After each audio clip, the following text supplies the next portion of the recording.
होतो आधीच. दादांजवळ कधी जाऊ दे, द्यायची संधी मिळाली माणसांनी, बहिणींजवळ तरी जाऊ शकता. तुम्ही क्वेश्चन्स नका घेऊ, तुमचं बोलून मनस्थितीत नाही सांगा बोलायचं आपलं हे उलटे पलटे प्रश्न विचारते. थांबा थांबा थांबा थांबा एक मिनिट.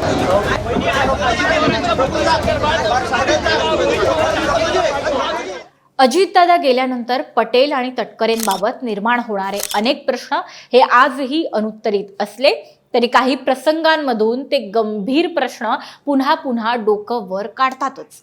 बऱ्याच राजकारणानंतर काल सुनेत्राताईंची पक्षाच्या राष्ट्रीय अध्यक्षपदी वर्णी लागली खरी, पण या निवडीनंतर दादा गटाची जी एक पत्रकार परिषद झाली त्यामध्ये काहीतरी भयंकर पाहायला मिळालं. ही पत्रकार परिषद सुरू होण्यापूर्वीच नेत्यांना माईक सुरू असल्याची कल्पना नव्हती आणि त्यामुळे असं काही घडलं किंवा असं काही ऐकू आलं की दादांच्या गटात सध्या नेमकी किती खळबळ माजली आहे हे स्पष्टपणे दिसून आलं. शिवाय पटेल आणि तटकरे कसे ओव्हर पॉवर करू शकतात याचे एक उत्तम उदाहरण पुढील काही मिनिटांमध्येच सर्वांना पाहायला मिळालं.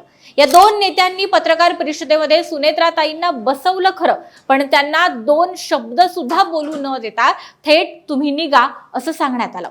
पक्षाच्या राष्ट्रीय अध्यक्षांशी कोणत्या पक्षामध्ये अशी वागणूक होते, कुणाची एवढी हिंमत होते आणि कशी होते, या पत्रकार परिषदेने दादा गटातील काही मोठी गुपितं आता उलगडलेली आहेत आणि ती भयंकर आहेत.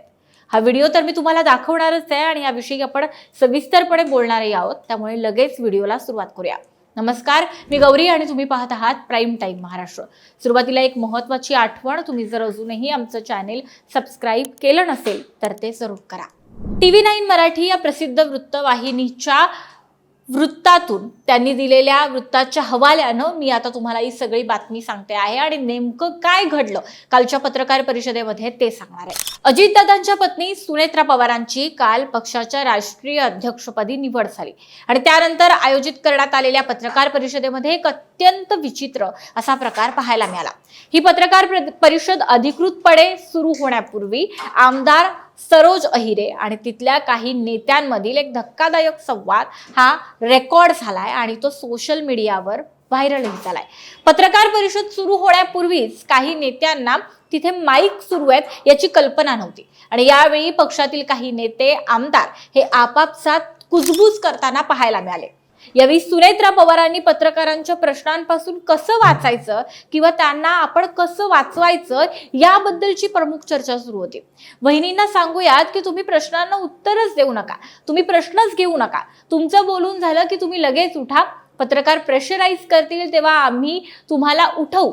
इतकंच नाही तर वहिनींची मनस्थिती नाहीये असं सांगून वेळ मारून नेऊ अशा पद्धतीची चर्चा नियोजन हे या नेत्यांमध्ये पक्षातल्या सुरू होतं. हे सगळं माईकवर रेकॉर्ड झालं.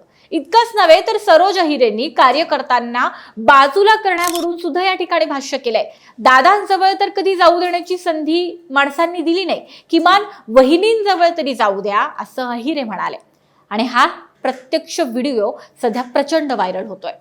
यानंतर काय घडलं ते सुद्धा सांगते.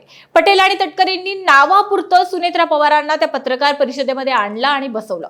पत्रकार परिषदेमध्ये मधोमध सुनेत्रा पवार बसलेल्या होत्या.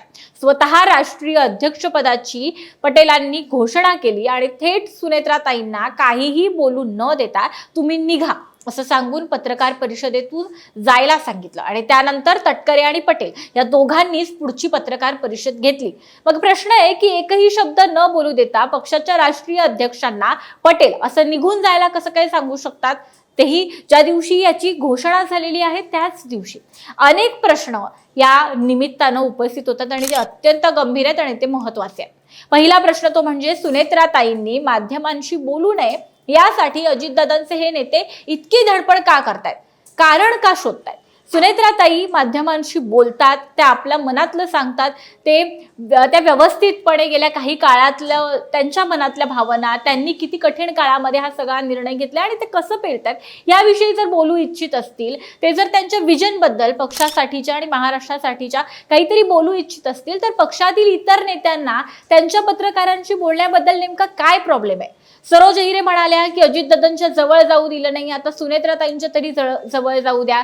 तर कोणी जाऊ दिलं नाही यांना त्यांच्या जवळ, त्यामध्ये याचा जो रोख आहे सरोज अहिरे यांचा तो नेमका कुणाकडे आहे? पटेल आणि तटकरेंकडे आहे का? आणि पक्षातील किती लोकांची अशी तक्रार असेल? पक्षातीलच लोकांना दादांचा वेळ मिळू नये म्हणून याच पटेल आणि तटकरेंनी काही गोष्टी केल्या आहेत का यापूर्वी की इतकं जाहीरपणे सरोज अहिरे या सगळ्या व्हिडिओमध्ये बोलताना पाहायला मिळतात आणि त्यांच्या आजूबाजूचे सगळे नेते त्यांना सकारात्मक प्रतिसाद देताना दिसत आहेत? दुसरा मुद्दा, सर्वात महत्वाचा मुद्दा, पटेल आणि तटकरेंसाठीचा हा प्रश्न की तुम्ही पक्षाच्या राष्ट्रीय अध्यक्षांना पत्रकार परिषदेमध्ये एकही शब्द बोलू न देता थेट निघा असं कसं काय सांगू शकता? कोणत्या पक्षाच्या अध्यक्षांशी त्यांचे नेते असं बोलतात? आठवून पहा. अजितदादा, शरद पवार किंवा इतरही पक्ष बघा, उद्धव ठाकरे, राज ठाकरे, यापैकी कोणत्या पक्षाध्यक्षाला त्यांच्या नेत्यांनी बोलू न देता निघा असं सांगितलेलं आहे? मग पटेल आणि तटकरेंनी सुनेत्राताईंना असं सांगण्याचं कारणच काय आहे? हा सुनेत्राताईंचा सरळ सरळ अपमान नाहीये का? या व्हिडिओच्या माध्यमातून अनेक प्रश्न, गंभीर प्रश्न निर्माण होतात. सुनेत्राताईंना पत्रकारांशी का बोलू दिलं जात नाहीये? का कारणं शोधली जात आहेत? पटेल आणि तटकरेंनी खरोखरच दादांच्या काही नेत्यांना दादांपासून लांब केलं का? आणि नेमकं काय घडतं या सगळ्यामध्ये? सुनेत्राताईंना का तो मान मिळत नाहीये? का ती मोकळीक मिळत नाहीये? का त्यांना असं निघा असं भर पत्रकार परिषदेमध्ये सांगितलं जातं? खरोखरच हा व्हिडिओ पाहिल्यानंतर अनेक गंभीर प्रश्न माझ्याही मनात उपस्थित होतात आणि तुमच्याही होत असतील यात मला काहीही शंका नाही. हा व्हिडिओ आपण काही पार्ट्समध्ये दाखवलेला आहे. हा मूळ व्हिडिओ हा TV9 मराठी या वृत्तवाहिनीचा आहे आणि जर तुम्हाला हा संपूर्ण व्हिडिओ पाहायचा असेल तर मी माझ्या डिस्क्रिप्शनमध्ये हा व्हिडिओ जोडते आहे, या व्हिडिओची लिंक जोडते आहे, त्यामध्ये तुम्ही सरळ पाहू शकता. पण मी आत्ता जे काही चंक या व्हिडिओच्या माध्यमातून तुमच्यापर्यंत पोहोचवले त्यातून आणि जे मी सांगितलंय त्यातून निश्चितच तुम्हाला या सगळ्या घटनेचं गांभीर्य काय आहे हे लक्षात येतच असेल. हा व्हिडिओ जर तुम्ही पाहिला असेल तर तुम्हाला याविषयी नेमकं काय वाटतं हे आम्हाला जरूर सांगा. आणि शेवटचं सांगते की प्रश्न विचारत राहायलाच हवेत आणि विशेषतः ज्यांना माध्यमांच्या प्रश्नांची भीती वाटते किंवा ज्यांना माध्यमांना सामोरं जायचं नाहीये त्यांना तर निक्षून हे प्रश्न विचारायला हवेत अशी भूमिका सर्वांनीच घेतली पाहिजे. तुम्हाला हा व्हिडिओ पाहिल्यानंतर काय वाटतं? हा व्हिडिओ पाहिल्यानंतर कुणाची काय भूमिका असेल आणि नेमकं दादांच्या गटामध्ये काय सुरू आहे दादा गेल्यानंतर याविषयी तुमचं मत, तुमचे अंदाज आणि भावना आम्हाला कमेंट बॉक्समध्ये नक्की सांगा. व्हिडिओ महत्त्वाचा वाटला तर लाईक करायला विसरू नका.